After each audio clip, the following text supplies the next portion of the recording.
किसी ने बड़े कमाल की बात कही है कि अगर जिंदगी में कभी गुस्सा आए तो 100 तक गिनती गिन लेना, अगर जिंदगी में बहुत गुस्सा आए तो गिनती 1000 तक गिन लेना। साथ संगत जी, प्यार से कहिए धन्य निरंकार जी। फिर से लाया हूं आप सबके लिए एक नई साखी। साथ संगत जी, वीडियो को पूरा देखिएगा। तो बात एक व्यापारी की है। साथ संगत जी, व्यापारी अपने ही देश में व्यापार करता था। व्यापारी के मन में एक बार ख्याल आया, क्यों ना बाहर जाकर के अर्थात विदेश में जाकर के खूब सारा पैसा कमाया जाए। व्यापारी ने अपने मन की बात अपने पिता को बताई। पिता ने कहा, बेटा अभी तुम्हारी शादी नहीं हुई है, शादी हो जाए तो तुम उसके बाद चले जाना। साथ संगत जी, व्यापारी की शादी हो जाती है। कुछ दिनों बाद फिर से वह अपने पिता के पास जाता है और कहता है, पिताजी अब मुझे बाहर जाने दीजिए। इस बार पिता ने व्यापारी को आज्ञा दे दी। अब व्यापारी अपनी पत्नी के पास जाता है और उसे बताता है कि मैं विदेश जा रहा हूँ।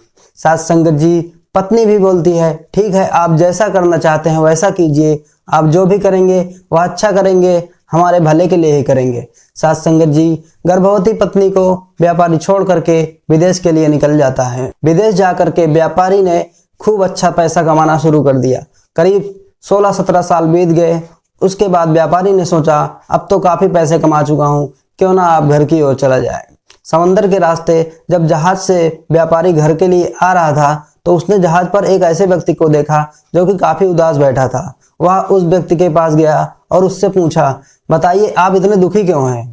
उस व्यक्ति ने बताया कि तुम जिस देश से वापस लौट रहे हो उसी देश में मैं भी अपने महत्वपूर्ण ज्ञान को बांटने गया था। मेरे पास कुछ ऐसे ज्ञान है जिसे जानकर लोग अपनी जिंदगी को बहुत आसान बना सकते हैं।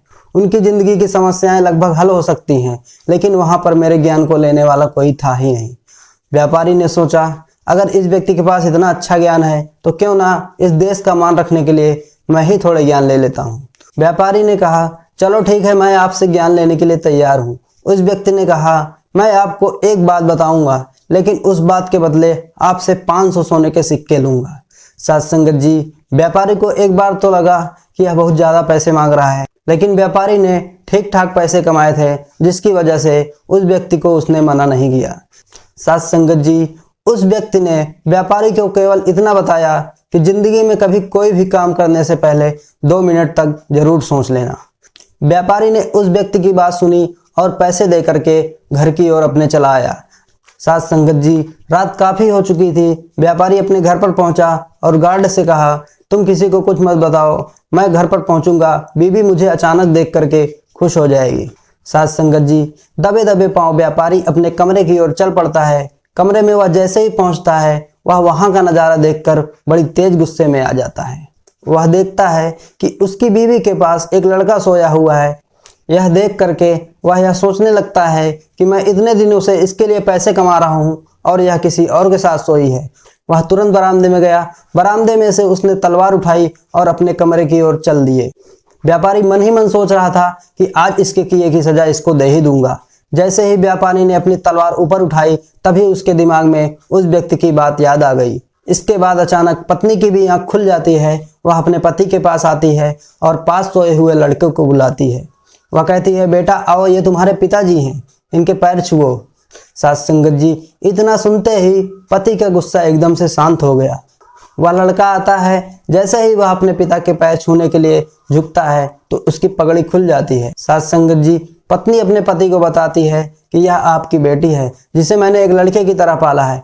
व्यापारी यह सब देख करके काफी सोच में पड़ गया। वह सोचने लगा, उस समय जब मैंने उस व्यक्ति को 500 सोने के सिक्के दिए उस समय तो मुझे वह बात काफी मामूली लगी थी, लेकिन इस समय मुझे समझ आ रहा है कि वह बात कितनी महत्वपूर्ण थी।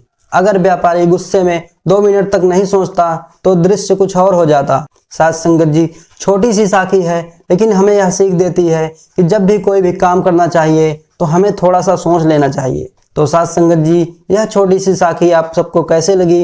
वीडियो को लाइक कीजिए, शेयर कीजिए और चैनल को सब्सक्राइब करके प्रेस कीजिए बेल आइकन को, ताकि हमारी साखी आप तक पहुंचे सबसे पहले। साथ संगत जी, प्यार से कहना धन्य निरंकार जी।